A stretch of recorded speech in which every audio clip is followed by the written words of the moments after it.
Do you ever feel stuck, like you're living your life on autopilot? Are you ready to shift into high gear and reach the success you so richly deserve? Welcome to the Play Big Movement podcast. I am your host, Sharon Lechter, entrepreneur, business strategist, and best-selling author. Playing big is not about settling for good enough or being comfortable. It is about reaching your highest potential and achieving your greatest success. Join me in my Play Big movement as I interview top experts in business, money, and entrepreneurship, all ready to serve you and to help you play big, be number one in your field, live your legacy, and create maximum impact. Hello, everyone. Welcome back to the Play Big Movement podcast. And I'm excited today because you're going to learn an awful lot from my guest today, stuff that can really help you take your business to the next level. With me today is JB Crum. Hi, JB. Hey, Sharon. Thank you so much for having me, and a huge hello to everybody listening today. Well, I'm excited to have you on the show because not only are you the founder of the ConsciousMillionaire.com, which is a wonderful website, but you also wrote the book Conscious Millionaire. And we're going to really drive in today because you are, I think, the quintessential expert on podcasts, not only doing them, but how to actually market them and take them to the top. In fact, I think your Conscious Millionaire podcast was rated as one of the top business podcasts by Inc. magazine in 2017. So congratulations for that. I'm very proud. Thank you very much. As I said, it didn't hurt. We were very proud of that. In fact, we put it on the beginning of every show so that people would know. Well, and for everybody watching and listening, you probably heard a lot about podcasts because they're very popular right now. Blogs were really popular a few years ago. They're still very, very important in building your platform, but podcasts have kind of become in the rage. But a lot of that may be due to JV's participation because he was one of the early podcasters and focused on the fact that he could do it and do it well.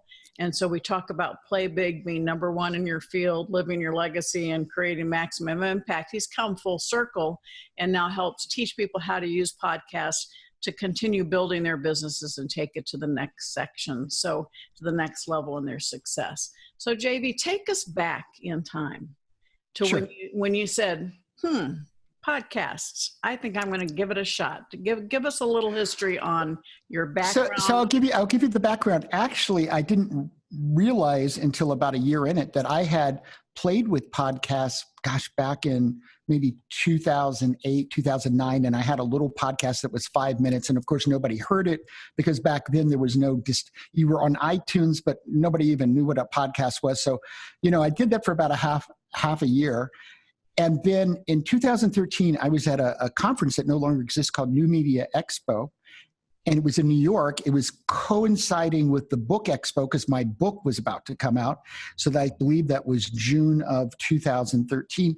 And I met a person, Jamie Tardy, who's now Jamie Masters because she got divorced, who had Eventual Millionaire. And she was one of the first early podcasts. And she says, well, I interview millionaires. Can I interview you? And I said, sure.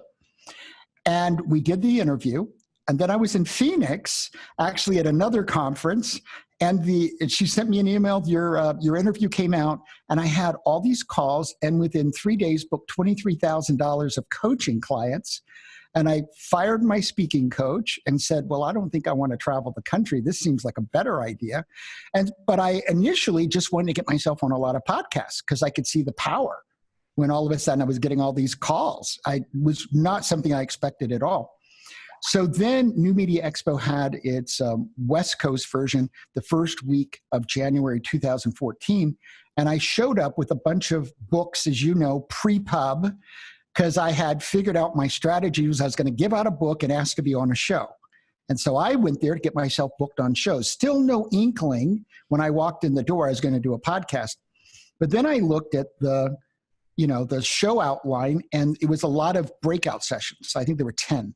And every breakout session, they had something on podcasting. And I'm one of those highly intuitive, quick turn on a dime people. And I kind of sat there looking at them. And first I said, I think I'm going to all those sessions. And then the next thought was, because I'm going to do a podcast. So before I ever went to the first after party, I knew I was going to do a podcast. So I went to all these sessions, took down a bunch of notes, still promoted myself to get on a lot of podcasts. And I came home and I told my team, I said, I'm going to do a podcast, but this is January. So you know how life progresses, and the book's coming out and I'm working on that. In May, I'm going, I still think I ought to do this podcast. And then I sat down and I got serious and I told my team, I said, I have no idea how this is going to happen, but this is your 3 feet from gold, Sharon, because I said, this podcast is going to be huge. I don't know how, I don't know why, I don't know any of that, but I know I'm supposed to do it. So July 8th, 2014, and that May, I was at the women's conference that Michelle Patterson was doing. And I met a lot of people, including including Arianna Huffington. Mm-hmm. And I went home, and the end of June, I said, well, reach out. And I looked at my list and I said, I have 62 people that could be on this podcast that I know. And I think 60 said yes, much to my surprise, because it didn't exist. So I used Schedule Once and I started scheduling them out, and I did my first interview on July 8th. It was Michelle Patterson, who's I now named the queen of Conscious Millionaire podcast because she's been on the show more than any other woman. And she's done so many shows with us. And 20 people of those 60 came from the women's conference, which is interesting. So I said, I'm going to launch in a month. But so far, I've not launched a single podcast on the day I said I was going to do it, but everyone's launched big.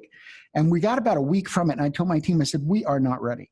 I said, I'm not sure what's supposed to happen on a launch day, but we're not there.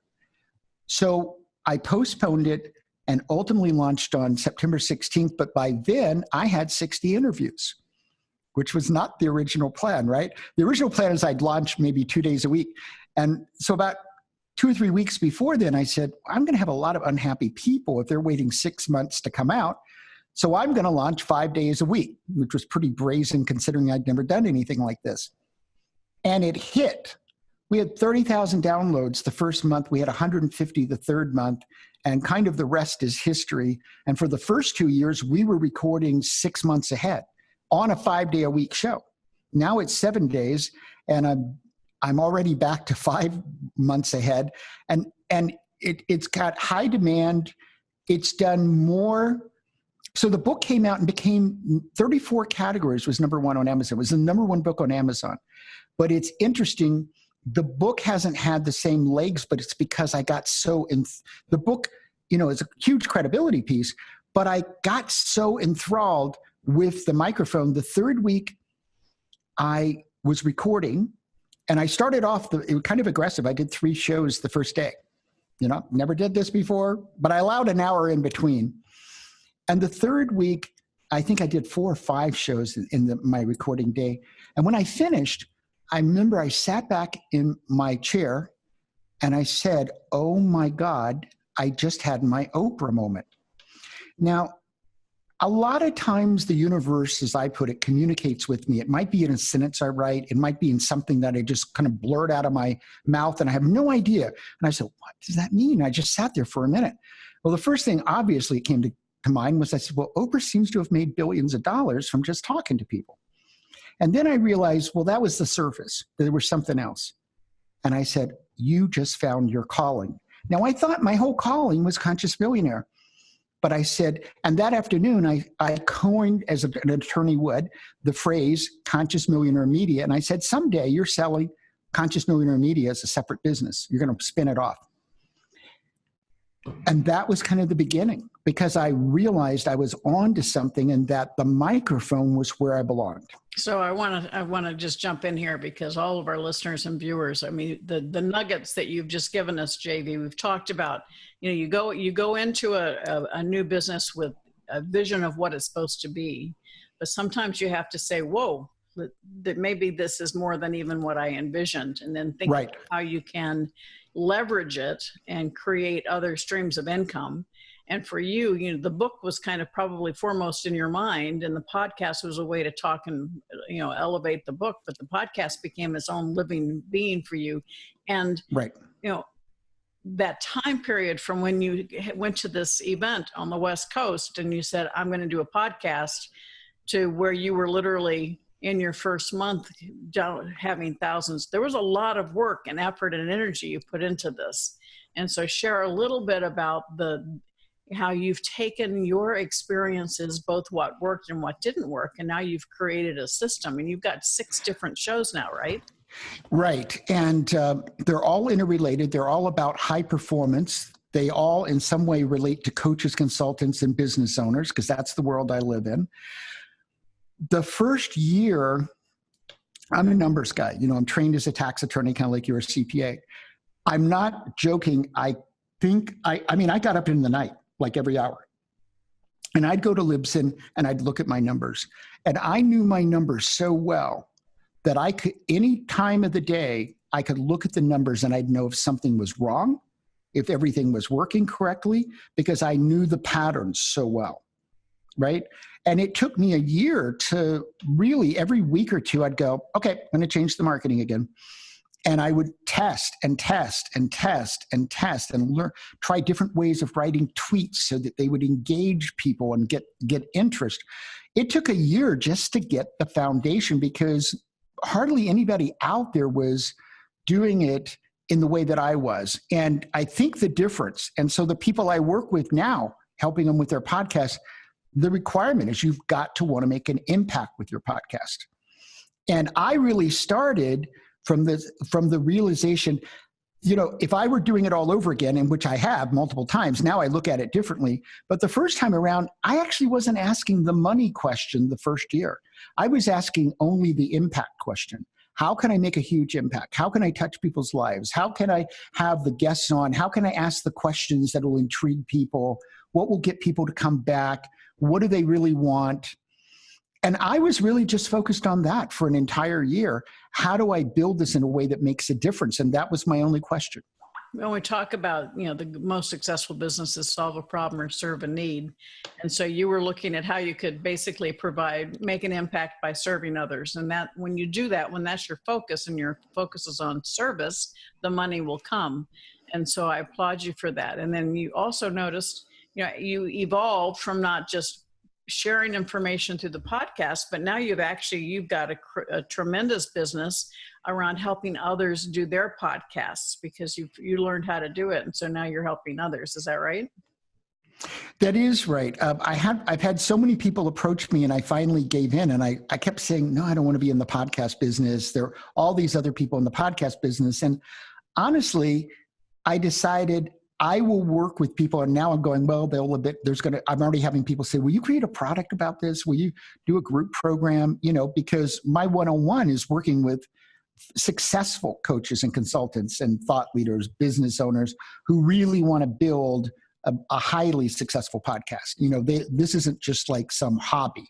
They see the power of building it right, and they want to work with somebody who knows how to do that. What I'm seeing is that the vast majority of people are getting into podcasting maybe for the wrong reason. I think it's how can people know that I exist? And that's a piece of it. But I think the 3 pieces, and in the order, you've got to start with impact. And impact, but then you got to organize it so there's a way that you're going to make money out of this.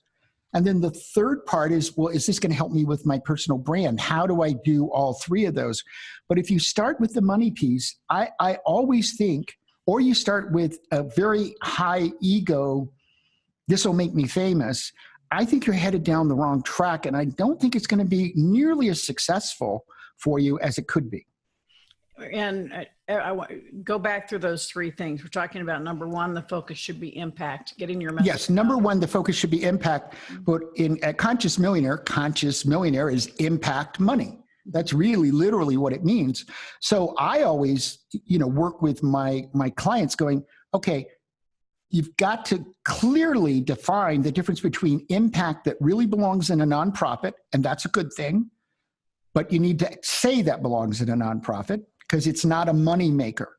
Mm-hmm. And then impact that makes money, and that's called a business. And I have worked through that scenario with so many people, because the kind of people attracted to you, to Conscious Millionaire, are conscious. They're heart-centered. They're purpose-driven. They want to make a difference. But all too often, it doesn't get clear in their minds that making a difference as a business also means making money, and a lot of money and high margins, so that you can build this and make a bigger difference. And by the way, you deserve to get the life that you really want out of this thing called building a business. So we've had incredible advice here, JV. So if somebody wants to find you, tell us how people can look you up. Well, first of all, if you want to build a business-focused, impact-driven podcast, then I work one-on-one with people, and my phone number is the best way. Just text me. Tell me your name, and I'll get back with you. So my cell is 303, so that's a Denver area code, 303-641-0401. So I'll give that again, 303-641-0401. And if you're a coach or a consultant or a business owner and you really want to be a high performer, that's what we focus on, a high performer who makes an impact and also creates wealth. Then I want you to get the High Performer Formula, and you can get that absolutely free. Just download it at consciousmillionaire.com/high performer. And so from a standpoint of the other things that you do, sorry about that. You've just talked about when people are focusing on money, that's a bad thing. What else? What other mistakes have you Well, I don't think focusing on money is a bad thing. I think it's a matter of priority. Mm-hmm. And your priority has to be the money comes out of impact. I think in this world that we're living in today, the biggest, most successful entrepreneurs who really are going to play big are going to be those who first and foremost are focused on impact, because that's what the world wants. And if you're going to sell to a millennial, that's going to be their first question. Yeah, absolutely. I agree with that. So what other mistakes do you see people that are trying to launch podcasts? A couple of mistakes. Yeah, there are a lot of mistakes, actually. One mistake is they don't have any systems at all. I'm a guest on a lot of podcasts. Systems are at the core. We're running multiple systems. We have a system for connecting with guests. We have a system for signing them up. We have a system for getting them on time to the podcast. We have a system for what happens when they get there. We have an interview flow. We run the show like a radio show. We have a time clock. I've been on a guest on probably hundreds of podcasts, and I will say by far you are the most organized. So definitely. And thank you very much. I appreciate that. And so we have a system for that, and we have a system for marketing it. We market it in multiple ways. I have one full-time person in the Philippines who does nothing but marketing, and everything she does is based on systems. So we have a system for making every show successful. And it's interesting, we don't give any more, because we have a lot of luminaries like yourself, a lot of very famous people on the show. And we also interview people who someone may never have heard of, but has great material. Because I hope that I'm the person that helps them get discovered, right? We don't market one show more than the other. Now different shows will get more downloads, even with the same kind of marketing, the same frequency of tweets and everything. But we give everybody equal chance to be heard in the world. And that's just part of our values. Well, and you certainly do, and you provide incredible value, JV. And we're going to actually go into an additional interview for the private Facebook group, the Play Big Movement, that I invite all of you to join, talking a little bit about the habits that JV has personally and some other things about those turning points when we're building a business. But I think, JV, you are a perfect example of someone. We're talking, you launched your podcast 2014, and so you have not. So it's been 4 years, and we've done 1,500 episodes combined on all of our podcasts. It's amazing. So he did his due diligence. He learned how to do it. He launched it, became an expert. And as an expert, he then became the authority, and now he's giving back and created a whole new business around that level of authority. And in fact— Well, and one thing I want to add there, Sharon, is it was not by design. Because none of this was initially by design. It just started with the question, will you be a guest on my podcast in 2013? But I was on a lot of shows before I did my first recording. And I now realize what a benefit that was, because after every show, I actually reviewed it in my mind and said, that was great, that was horrible, this was what was good about it, this is what I didn't think was so valuable about it. So when I started putting my show together, I had a lot of reference points where I could gain from those about, well, this seems to work and that doesn't seem to work. And I think that's why when somebody works with somebody on anything who's already done it and mastered it, you just cut off 2 or 3 years of learning. I literally spent mentorship, right? The power of mentorship. I literally spent a year learning how to best write the tweets so they got the most attention. And you've heard it here, everybody. Those of you listening and watching, rewind and listen again, because what we want to do in this podcast and the Play Big Movement podcast is to bring you people who've actually done it, who've created that, and they're living our tagline, which is number one in their field, living their legacy and creating maximum impact. So thank you for listening today. Thank you, JV. Hold on, we're going to go into another session. Thank you all. Have a fantastic day. Thank you for listening to this segment of the Play Big Movement podcast. Please subscribe to iTunes and leave us a review, as well as join us in other areas of social media, Twitter, Instagram, and LinkedIn at Sharon Lechter, and for Facebook, author Sharon Lechter. Thank you so much and have a fabulous day.